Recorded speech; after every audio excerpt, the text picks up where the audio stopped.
Welcome to Illini Drive on 107.1 WPGU. I'm your host, filling in for Gabby Haidu, Brendyn Jones here with our producer, the greatest, Josh Pietsch. Josh, how you doing today? I was doing pretty good until about like an hour and a half ago. Yeah, weird That's day. some pretty bad news. But yeah, I mean, regular busy day school. Watching the Cubs opening day, they stunk it up for me, so that wasn't great. But Tough.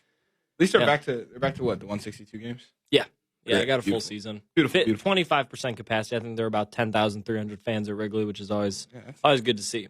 That's dope. Today was April Fool's. The worst day to be a sports reporter because people like to joke, as we saw George Kittle say he was going to the Jags. That's obviously not happening. But something that isn't a joke that I woke up from a nap thinking was a joke. My friend texted me about it. Illinois freshman guard Adam Miller has entered his name into the NCAA transfer portal. Let me pull up some stats right now. Everybody knows Adam Miller as the four-star guy who committed to Illinois out of Morgan Park, originally from Peoria. He was a guy that was really an instant impact guy for the Illini. Came in, started all how many games they play? 31. Yeah, all 31 games for the team. He had an up and down season, up and down freshman season. Scored 8.3 points a game, 2.8 rebounds, just shy of an assist, about half a steal, no blocks a game.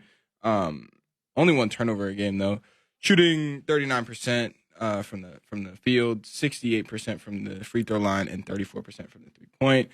He was a guy that if he got hot, he'd give you great scoring production and great half court offense. But lulled at times, and there were games where he shot poorly, and there were things that happened. Wouldn't say he was a detriment to the team. I don't know if there's anybody else who would play better in the position that he was, but definitely a guy who struggled throughout some of the play or the play during the year. And then if you compare him to the other good freshman Andre Curbelo, the other four-star guy that came in, Curbelo obviously. You could make the argument had the better season, won Big Ten Sixth Man of the Year, was on the freshman team. Yeah. Something that Miller was not on. And really kind of, especially in the second half of the season, cemented himself as a future starting guard for the Illini. Something that we thought maybe Adam Miller was going to do. Obviously, with his name in the transfer portal, looks like is not going to happen. Josh, how did you feel about this? Well, all right, so I'll say this, and no one's going to believe me, but I've had like an inching feeling for a few months now that for some reason Miller was going to transfer, but I didn't think it would actually happen. So I saw it. I like 100% knew no April Fools. Like, no, that wouldn't just get out like that. Right. No one can orchestrate something like that. It just, I guess that I think pretty similarly to how a lot of other people do is that it just doesn't really make that much sense. I mean, he's behind Ayo Dosunmu the whole entire year. He comes in knowing that. He signs knowing that. Like, he signed after Ayo said that he was back, I believe. Yeah, he did. Excuse me. I feel like when Ayo wasn't on the court, there were times where Adam really looked like the floor general. His season high, besides those first like two games where they played like the 350th best team in the nation, was 18 against Nebraska. Who didn't play that game? Ayo. He scored 14 a few times in games where Ayo didn't score as much. It was clear that Adam was going to be the number one guy next year. He played an awesome game against Loyola. I know he only took 6 shots. I feel like a lot of other people, if they were coaching, would have gotten Adam more shots if there's frustration, whatever. But I just don't know where Adam thinks he can go that's going to be a better fit, because he was going to be the number one guy next year, no doubt, whether Kofi comes back or not. You need a number one guard, and that was going to be Adam. And then him and Curbelo could have been the best sophomore backcourt in the country, because Curbelo is a pass-first point guard. He can't shoot the way Adam does. It's just, man, I feel like after he actually signed, you're like, bam, we know Ayo's gone after this year. Boom, we have Adam Miller for at least 2 years, unless he has like the best freshman season ever, which he didn't. 8 points behind Ayo Dosunmu is not that bad. Without Ayo, he averaged in double figures, so... it doesn't make a lot of sense to me. I disagree with you. I think it makes a lot of sense. What? Yeah, let me explain it to you. So obviously, I'm excited to hear this. Obviously, coming into the season, we had our expectations. Obviously, can't speak for the players, can't speak for the coaches, but we kind of had our expectations about who would be the future of the Illini, right? And we kind of saw Adam Miller doing that. Obviously, Adam Miller, we all knew was not going to have the offensive production this season coming in. Io's still going to be that guy. He should be. He's one of the best. He's going to make an All-American team. He's a finalist for the Wooden Award. All this, da da da. But as the season progressed, and Adam Miller was kind of shifted to that role, something that he didn't like. That all makes sense, right? But I don't think Miller's decision to transfer, and obviously this is just speculation, has anything to do with this season. I think this is what he knew he was going into. I think that is what it is. I think it has to do with the future. You have a guy like Andre Curbelo, who won Sixth Man of the Year in the Big Ten, who is going to be the primary ball handler for this team for the next 2 to 3 years, however long Curbelo stays in Champaign. Kobe Coburn, it's still right now, I would probably say 50-50 that he goes to the NBA, or stays in Champaign. So if you have a lineup where Curbelo and Kofi are on the same court next year, we saw what happened when Kofi Coburn came to the Illini. It was all about Kofi, right? It was, how can we get the ball to Kofi in the post? And our defense is going to mold around Kofi Coburn. If Curbelo, who's a better entry pass guy, a better pass first guy that the Illini have had, any time in the last 10 to 15 years, if he is also going to be the primary ball handler, it kind of puts Adam Miller at a third option, at a third option stance, which this year he was probably the fourth, maybe even fifth option at times. But him being a guy who believes he has NBA talent in him and believes he has to show that in the next 2 years to be competitive when it's his turn to go to the NBA draft or go sign with a team, something like that. Being a third option in your sophomore season to a team where nobody really knows if they're going to be at the top of the Big Ten or the middle of the Big Ten or even maybe go back down to the end of the Big Ten, I don't think the third option is where you want to be. Now you have Curbelo, you have Kofi Coburn possibly, you have Hutchinson who might come back, or Hutcherson who's going to come back, and a lot of people are very excited about this wing who has a 35+ inch vertical, who can shoot really well. Something that the Illini have been missing for a while. You add Jacob Granderson, who's been great on defense and was really, really good and helped that Illini offense when he became a starter. I think Adam Miller looks around this room and thinks, how am I supposed to lead this team when I don't really even see myself fitting in here? Like, he's not going to be the primary ball handler. He's not going to be the primary wing scorer. What is his role in this new team? And do I think that he's going to be? I think he's still, arguably the most talented guard / wing in this team after Io leaves, of course. But it's not really about talent; it's about system. And I don't think that you look at the future and you see all these pieces that are coming in. I don't know if there's really a future for a 6'3" guy who's not going to be your primary ball handler. Usually, I don't disagree with you, but I strongly disagree with you. Really? I really disagree with you because. Let's look in. If I'm in Adam Miller's shoes, right? Mm-hmm. Well, first off, I want to say this: if Kofi comes back, the Michigan game is basically your team next year, right? Because let's say Ty Washington comes in, he replaces Trent, Austin Hutcherson, or Luke Goody or R.J. Melendez. Boom, there's your DeMonte Williams. Mm-hmm. That is your team next year, and you be the clear number 2 team in the country at the time by 23. And I know that he only took 7 shots, but he wasn't shooting super well. But the 2 threes he hit were major threes. Like, no one finished that game and didn't talk about what Adam Miller did. Now, if Kofi comes back, you still need a dominant wing, and that's what Io did last year. And everyone knew, in my opinion, everyone I've talked to knew that Adam Miller was going to fill those shoes, fill that role. Look what happened against Nebraska. That is exactly what he ended up doing. He took 15 shots. He was 8 for 15. He was 2 for 8 from 3. Even though you don't shoot well from 3, you shoot well from the field. 18 points, 4 rebounds. He didn't have an assist, but who cares? He doesn't like passing the ball anyways. If Kofi leaves, that's even more spotlight for you because, to me, the whole thing's a little selfish. I think that he doesn't care as much about the team, and he cares about himself and the NBA talent, and that's fine. Like, if he thinks that he just, wants to play one more year in college and go to the NBA, whatever, that's cool. But if that's the case, if Kofi goes, that's just more room for you to score. So, I don't think that's the case. I honestly think that, sure, can he be this team's wing that gives them the points? Of course. He's not going to be a wing in the NBA. He can be a better scorer than Io. Sure, he really sure. Can. I believe that 100%. But if he goes to put up 15 point or 20, 23, 24 points a game, that gives him nothing. He has to be the primary ball handler if he cares about the NBA. Because they're not gonna nobody's gonna put him on an NBA team where he can't be the primary ball handler at 6'3", 180 pounds. That's just not how the NBA works. And Was Ayo the primary ball handler? He's 6'5", longer, and can play better defense.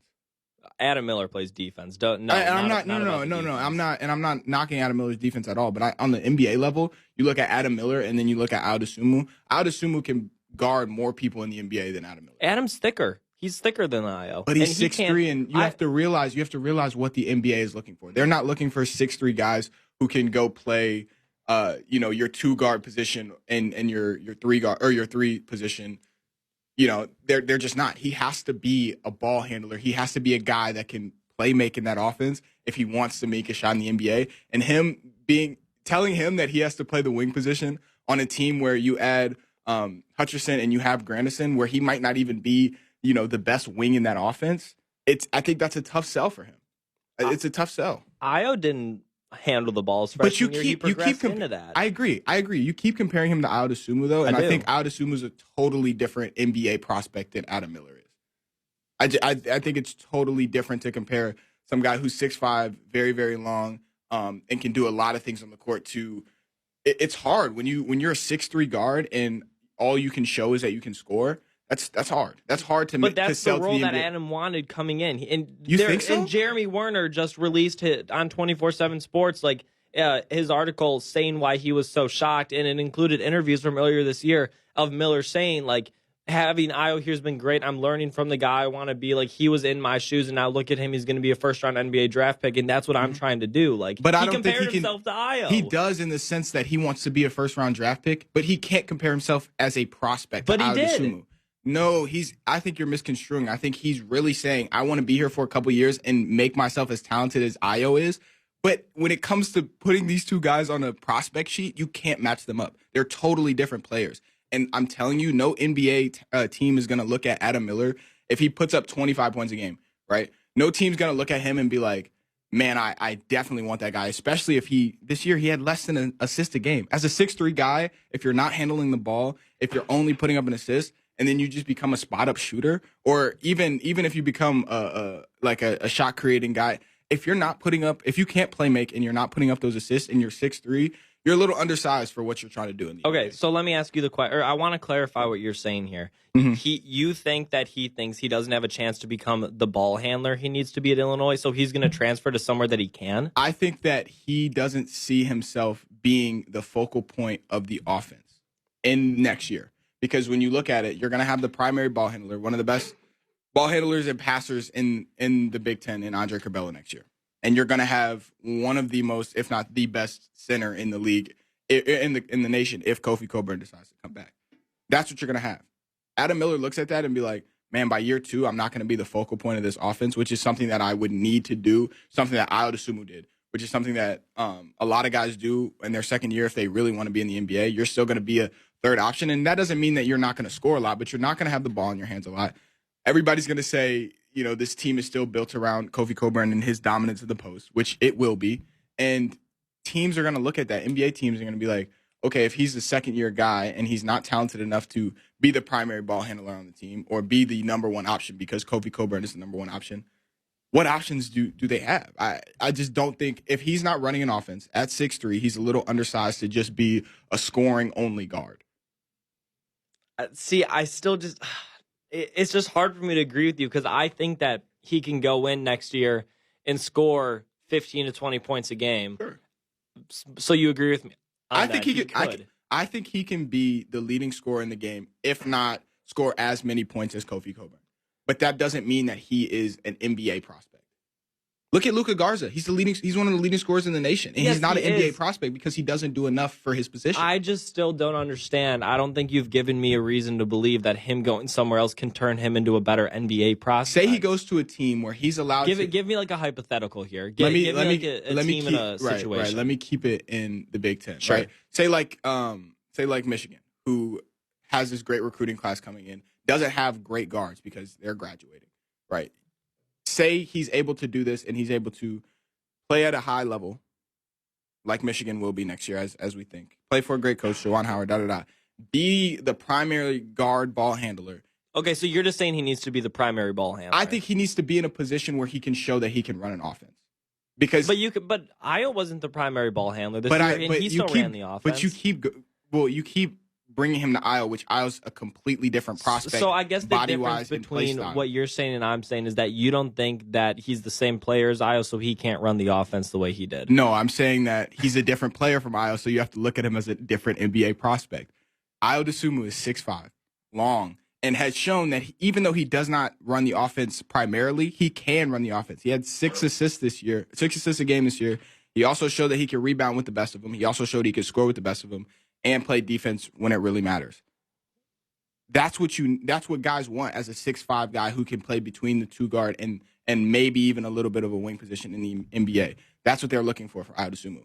For a 6'3" guy who's a little undersized that's just a little undersized for some guy who only wants to go out there and score. So he needs to show he can do more. That's what Io DeSumo did. He was scoring what he scored, like 14 points his freshman year, then like 16 points his sophomore year, and now 20 points, 6 rebounds, 6 assists. He shot better from the field, everything. He showed continuously that he can do more. I don't think Adam Miller looks at this Illinois offense next year and be like, okay, how can I show I can do more this year? Because all he's going to be asked to do is score. And even then, we saw that's what he was asked to do. He was asked to be a spot-up shooter this year, da-da-da. If that's his role again, if he's not the primary ball handler, if he can't get his own shots because it's going to be Kofi and a bunch of pick-and-roll action with Curbelo, and then you have 2 wings and Grandison and Hutcherson, I just don't see himself fitting. I don't think he sees himself fitting into this offense, and which is why I think he wants to leave. Listen, I mean, I disagree. I think I heard out from Piper that it was the mom, that she was a pain in Brad's side all year. He overlooked it. Like I said, I disagree, but I think that the way he played against Nebraska could have been perfect for our system. I think that he would have scored 15, 20 points, led an offense and a team. If Kofi came back, that could have won the Big Ten. But yeah, but I think he's making the wrong decision. I don't think so. I think I'm a selfish Illinois fan, though. But are you telling me that Illinois is not? I don't think Illinois is going to be worse off without him. I think talent-wise, I think we should talk about that after the break. That should be our topic. Let's take a break. When we come back, we're going to talk more about this Adam Miller situation that we've been blessed with on April Fool's Day. But stick with us on the Illini Drive, 107.1 WPGU.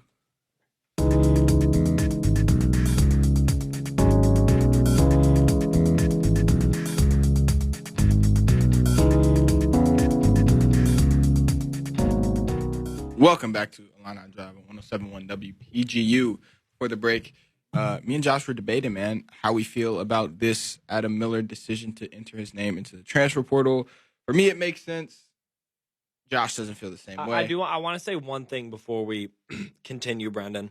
Go ahead. The day that they lost to Loyola, he tweets on his Twitter page, and this blew up. Today was tough. Seniors waited 4 years for this. Was taken away from them last year. Many people haven't seen their families, but we held tight. Checkmark. The bond that's a lifetime is what's more important than the disappointing in the day. Mm-hmm. Don't know about that grammar. Hashtag my brother's keeper. And then he goes, more importantly, hashtag Illini Nation is back where it needs to be, orange and blue. That's why I think that it has nothing to do with the season. I think it has nothing to do with him. I think it's mom. I'm not about to sit here and I know like Piper said whatever, but like I have no idea about his family situation, what his parents have, like what they have to say about that. But my like hunch is that it has nothing to do with the role that he played this season. It's that he probably sat down with his people, with his family, probably talked to coaches here, and was trying to get a sense of what his role would be in the future for the Illini, because his end goal is to make it to the NBA. And as great as you can be as a role player in college, if you are a role player, it's very hard for you to then get to the NBA. And he has to be a star on a team in reality to make a case to make it to the NBA, which is where he wants to go. Let's talk about next year. Well, let's talk about next year. Let's do it, man. I was sitting here looking through recruits, looking through our roster to see, if Adam Miller leaving is going to impact it, right? You saw it this year, right? I think with Alan Griffin leaving, it left the hole that the Illini didn't fill until probably early March, late February, to where you did not know who was going to score the ball when Kofi and Io couldn't, right? And then you kind of found your little groove with with the combination of Miller, Curbelo, and Frazier at some points at the end of the season when Al went out. Luckily, those three guys played phenomenal in that 3-game stretch, and we're able to do that, right? You don't want to end up in a situation where you have to figure that out. And I think luckily Miller wasn't as big of a impact that Griffin had 2 years ago. Miller did not have that same impact this past year. So it'll be a little bit simpler to figure that out. But I think that, honestly, Miller's decision to leave, it doesn't really affect how well this team can be next year. Obviously, we don't know. I think we should operate under the assumption that Kofi Cockburn is coming back. Obviously, that decision is still up in the air. Probably will be until, when do they decide, June or July? I saw the date. July 19th. July 19th. That's the date it was. So we probably won't know until sometime midsummer, something like we didn't know this year until like May or June. But yeah, I think this doesn't leave a huge hole that you can't fill. And I think that the Illini did really good with getting guys that were wing guys this year in recruiting. Like you got like Luke Goody, you got this Melendez kid, right? You have Hutcherson coming back from injury. I think there's a lot to look forward to. And I'm looking at this roster, right? I kind of just was spitballing a starting five, right? This is obviously before the summer. This is before any training camp. So I'm just kind of thinking, right? But right now I have a starting five of between Curbelo is obviously starting guard, right? This is also under the assumption that Trent Frazier is gone, which I think we all can assume that he is. And then you have a 2, which could be Goody or Hutcherson. Hutcherson's a 4, man. Goody's a 2. I think, but this is why, look, this is what's going to be interesting about this 2 through 4, is that I was trying to figure out which any of these was going to do, because I was looking at some Hutcherson stuff. Hutcherson's going to be able to play the 2 through the 4. But so is Grandison, and so is not Hawkins. Hawkins is going to be able to play the 3 or the 4. And Melendez, I'm not sure what he's going to look like. He's a 3. Right, he's a designated 3. Yeah. But you don't think he can switch to the 4? I mean, we saw Grandison play the 4 a lot this year. I think he could, but they're very different players. Melendez is a scorer, man. 100% I agree, but I think that when I look at position on the offense, to me, position doesn't matter as much. On the defense, who you're matching up with, that's when it matters, right? Melendez, to an extent. To an extent, definitely. Melendez, who's like 6'7". So is Hutcherson. Right, so is Hutcherson. Grandison 6'6". Exactly, and that's why. He's 6'5" or 6'6". Now look, I have this. I'll show you my getting notes. Hella 89 vibes. That's what I'm about to say. Is that the 2 through the 4? These are guys that are going to be equally sized up. They're going to have all this offensive skill set. We're not even talking about Coleman Hawkins right now, who's going to be, I think, going to be able to reside in the 4 position, whether he starts or whether he comes off the bench. But your 2 through 4 is looking very switchable, looking very dynamic, looking very, very like anybody can fill those roles. And that's why I don't think this Adam Miller situation is going to hurt Illinois that much. He was playing a 3 for all the year, basically. Sort of, right? But if you look at it, right? So he was on defense. He was probably guarding the second biggest guy usually, and on offense he was pushed to the corner. And that's why I say that, especially in this offense, the position doesn't really matter that much. But he was like the 3 guy, right? This year they're gonna have to decide between like who they're gonna put at the 2, 3, and 4. But all the guys in their options are gonna be 6'5" and above. Tell me that's not a better situation, especially on defense. And even on offense, it's going to create mismatches when you're playing through the Big Ten than the Illinois had this year. Obviously, these guys have to come in. They have to show that they're talented enough to score, because I still think Adam Miller is a more talented guy than all the guys I just listed, especially offensively. But I don't think that him leaving creates this hole that you can't fix. So I agree with that. I think you're crazy to think that it's a better situation than if he were here. But I'll give you my projected starting lineup now. And this is if Kofi stays. I mean, Kofi's still the make or break for the season, in my opinion. I think that Sure. Adam has a lot to do with it, but Kofi's always going to be the most important. I'll start from the top. Kofi at the 5, Hutcherson at the 4. Let's go Melendez at the 3, Goody or Grandison at the 2/3, and then Curbelo at the 1, and then you have a bench of Grandison or Goody. Hopefully, like Ty Washington, Coleman Hawkins, and Georgie. That is not that bad. I'm with you. It's really not that bad. You have a very long lineup, which is good. If you have like 3-4 guys that are playing at the same time that are 6'6", 6'7", that's solid. I don't know how tall Ty Washington is, but that dude he's a bucket. He is. He's a bucket. And that's why, like, look. Better than Trent, that's for sure. Love you, Trent, though. Love you, buddy. I think that, okay. I think that, look, you're losing so much talent with Adam Miller. I 100% think that if he is able to become a star on a team, I think that he can make the NBA. I think he's going to be this all-star. No, but NBA talent is legitimate in college basketball. But I don't think this team ever has been looking forward to putting Adam Miller in the spotlight where he can do what's best for him. I don't think that's how this team would run, and I don't think it's how this team should run.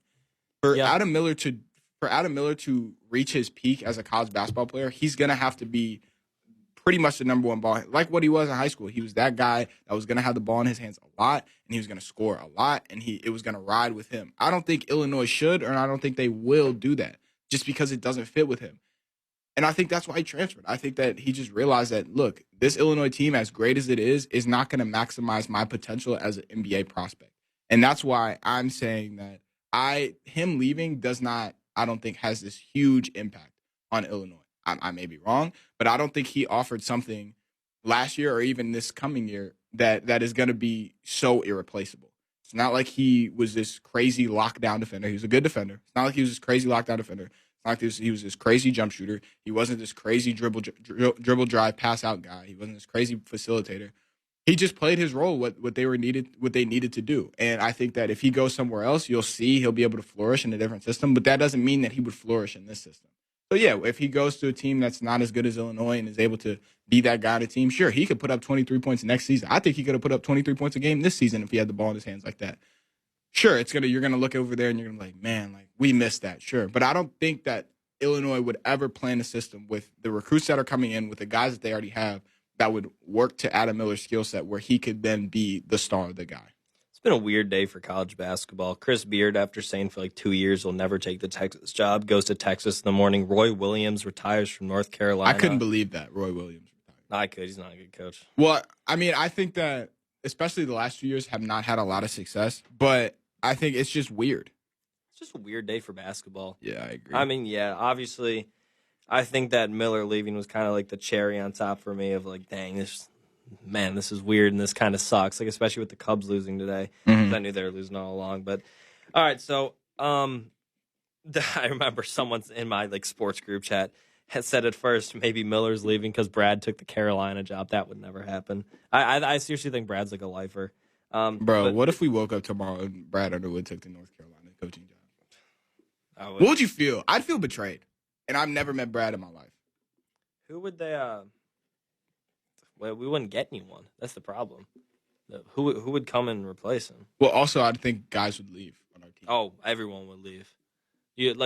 Everyone would leave. I'd be so mad at Brad. I'd be so mad. You everyday guy, really? You liar? Yeah, Well, let's not call him names because he hasn't taken the job, nor do I think he will. But I would just be. He's not going to. Yeah, I don't think he's going to. Yeah. I think that he found a good situation. He loves it here, dude. He left an awesome situation at Oklahoma State to come here. Like he's not leaving. All right. Anyways, sorry. I just wanted to get that off my chest because I've been thinking it all It has been a weird day. So let's talk about next year then. What do you think this means for Kofi then? Because I mean, what if he doesn't think similarly to you do, and he thinks that like, dang, this is really gonna hurt us? Is this gonna influence Kofi's decision? Is my question for you. No, I think that. You think this has no influence? Well, yeah, because I think that Kofi, the only way Kofi comes back is if Brad sells him on, we're gonna make you quite like Luka Garza, the best player in the nation. We're going to do everything that we can to make you into the best college or the best NBA. What? We've been new. Well, yeah, we're gonna try to make you into the best NBA prospect that we can in this year. As long as you come back and you're willing to help us win games, we're gonna try to get you to the NBA like as best as possible. We're gonna let you expand your game. We're gonna coach you as best as possible. All that stuff, right? Will it be more of an Antigua sell than it will be Brad? I don't know. It's a good question. I think I don't know. I think it's. I don't even know if it's coaching specific. I think it's just like, hey, like, you know what this is. You've been here for 2 years. You know that at the end of the day, nobody's seeing you as a draftable guy right now. Are you going to come back and make yourself that draftable player? Can we help you make yourself that draftable player? And I think that's the sell. I don't know if it's really necessarily an Antigua or Brad type thing. And I think that as long as Curbelo's here, some guy that has made really his whole freshman campaign about getting Kofi the ball or faking like he's going to give Kofi the ball and driving and scoring a layup. That's what Curbelo was this year. I think that as long as Curbelo's back, Curbelo improves. I think that's what Kofi's focused on. I don't think he really cares who's around him in terms of, who's going to be able to shoot on the wing or who's going to be able to defend on the wing. But yeah, I don't think this has a huge sell. Obviously, I'm sure that they loved each other. I'm sure that they're guys, and it's going to be hard to not play with him. But in terms of on the court basketball thing, I think this doesn't really have a huge effect. Now, if this was reversed, if this wasn't Adam Miller, if this was Curbelo saying, "Yeah, I'm transferring," I think then Kofi is like, "Okay, nobody's going to be here to get me the ball, so I'd be leaving." But Miller never had a commitment to pass, nor I don't think should he have. But yeah, so I don't think that this affects Kofi. Why would you ask that? Do you think it does? Well, I'm just wondering, if this has any other implications. But as far as Kofi goes, I think that a major player is going to be what the Supreme Court's ruling right now is the NIL. Yeah, sure. Because if Kofi can make money off of his name and he starts getting that dough right here, and then he could go make double that with millions and the NBA next year, I'd say if NIL passes, which I think it will, by the way, I'd say, instead of 50-50, he comes back, I'd push it up to 55-45. Because on draft boards, he's not high. He's not getting drafted. He's in Iowa spot last year, but probably just a little worse. I think he's a little worse, and that's only because I think that it's easier to sell guards to the NBA than it is big men, especially big men who aren't that versatile. But yeah, I think it'll be interesting. What was I gonna say? I had another point about what it hurts, but I don't know. I'll think about it. But that's gonna lead us to our second break. When we come back, we got some more sports content, I hope, for you. Maybe not. We'll see. It's Thursday. It's our Friday at Illini Drive. But yeah, stick with us on 107.1 WPGU.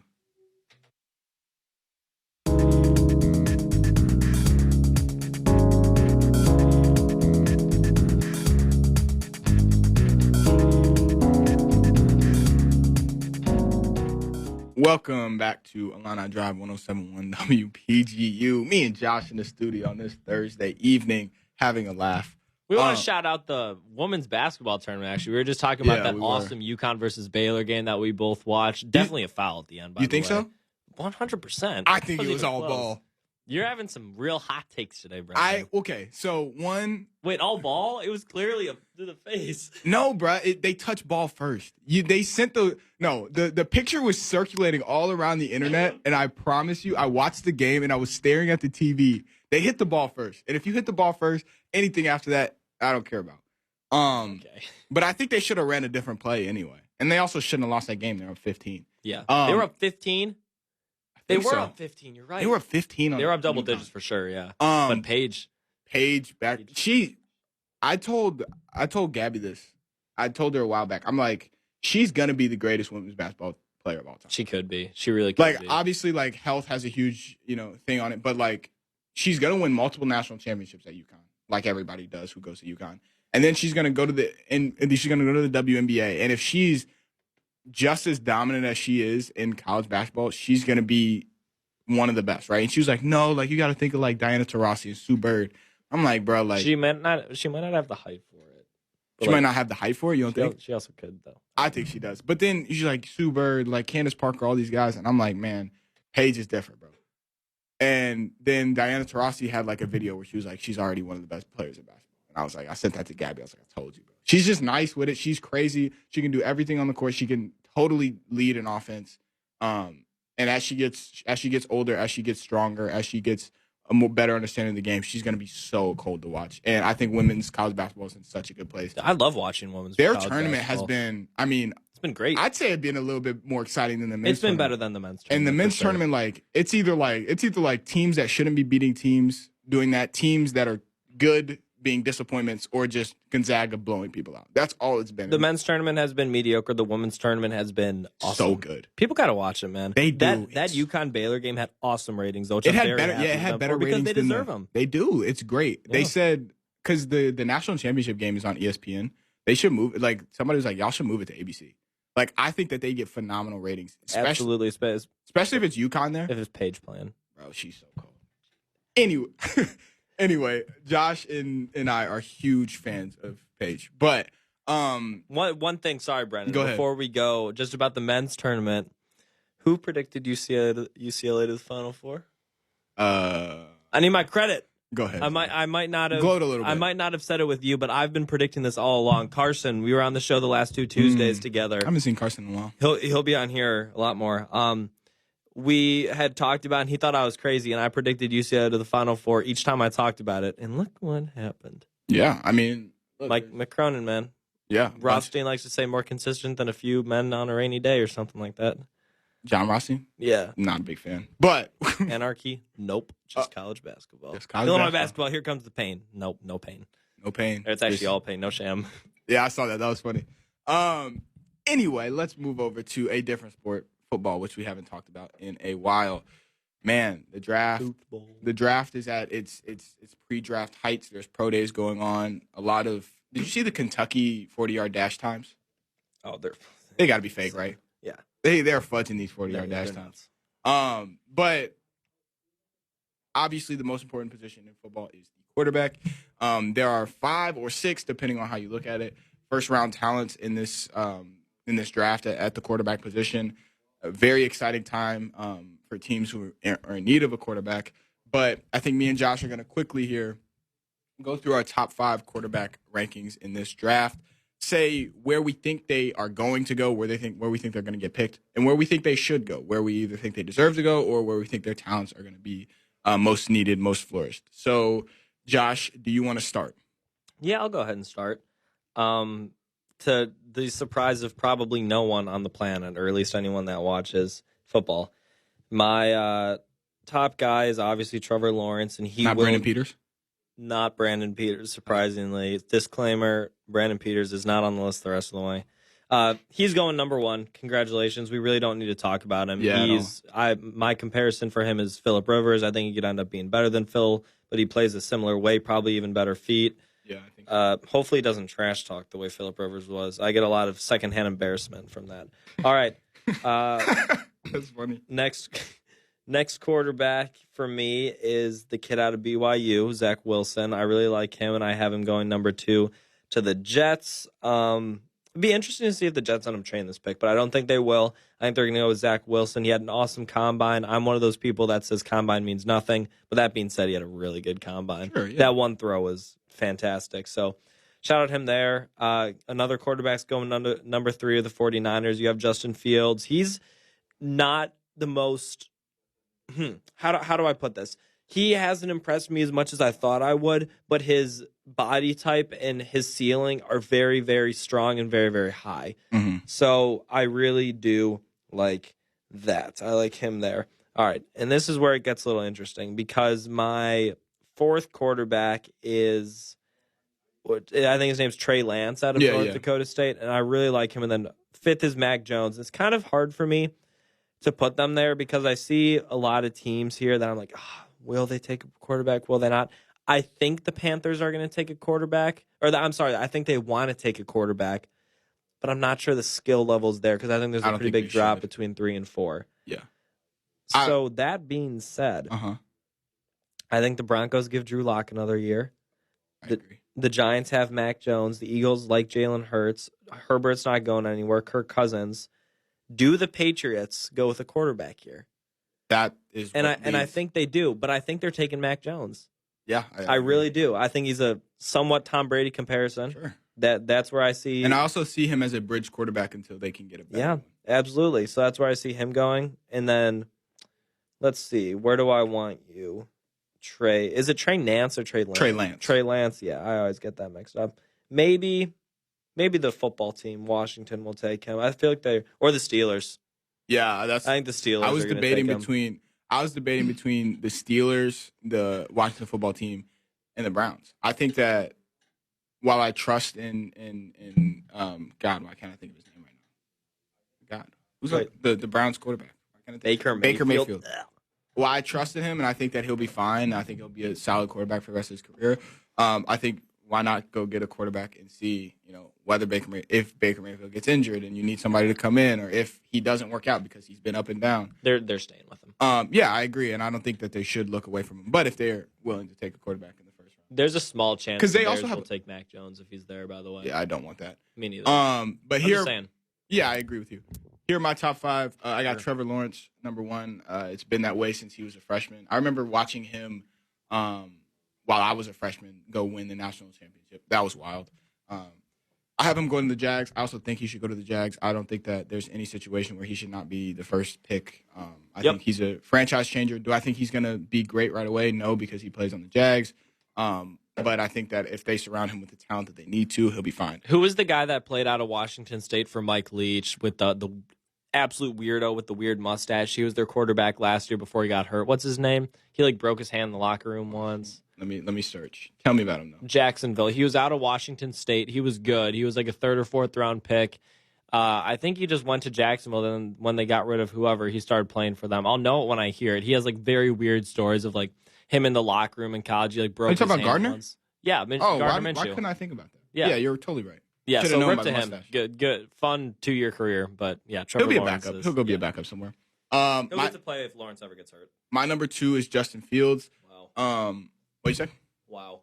Wow. Yeah. Why? Because he's not that good. I mean, he's good, but I don't think Zach Wilson's that good. Safer. I agree, but Wilson's safer right now. I think when you compare the two of them, I think that they are not skill set. They have different skill sets, but when I skill level, I think they're around the same prospect level. But I am really a guy who values competition, and Justin Fields played much better competition through his 2 years starting at Ohio State. Also went to 2 college football playoffs. Also went to a national championship game. Has that experience. Also battled so much last year through the team shutting down with COVID, having to go with everything. Then just playing they played that Indiana team, which was really, really good defensively last year. They played a really good Northwestern defensive team. Then had to go play Clemson and beat Clemson, which is obviously Trevor Lawrence ran. Obviously fumbled against Alabama, but who didn't last year? Then I have Zach. I think Justin Fields is going to get picked by the Niners. I also think he should go to the Niners. Wait, you don't have the Jets taking a quarterback? No, I do. I think that they're going to take Zach Wilson, but he's just not my number 2. Oh, okay. I think that Justin Fields is going to go to the Niners. I think they're going to pick him at 3. I think he should go to the Niners. I think that that's a situation where even if they start Garoppolo over him, he can learn so quickly, and much like Patrick Mahomes, much like Lamar Jackson, maybe start at the end of the year or start his second season and be just fine, because that defense is disgusting, and their offense is run by Kyle Shanahan and also has weapons. I think that he's going to be just fine. He can fit right in there. I think that any quarterback right now that would go to the Niners is going to be just fine. Zach Wilson, my number 3. He can make. Yeah, there's a lot of truth to that with the 49ers, by the way. Before you get off of it, that's a really, really good point. Yeah. He's a really good coach, and that's a really good organization. I think so, and that's why I'm very happy for Justin Fields going to the Niners. Zach Wilson, I think he's a really, really good prospect. I think he can make a lot of throws in the book. He's also physical. We'll have to see. I'm not a huge fan of the talent that he played against being at BYU, but that's not his fault. I think he's going to go to the Jets. I am not a big fan of the Jets taking a quarterback. I think that they should take a lineman. They've never give Sam Darnold a chance to be good, right? I'm totally with you. And I think that them drafting another quarterback like Zach Wilson reeks of the same thing, reeks of them being like, okay, let's just go ruin another quarterback because people want us to take a quarterback. That being said, I would love if Zach Wilson fell to 4 and got to go to the Falcons.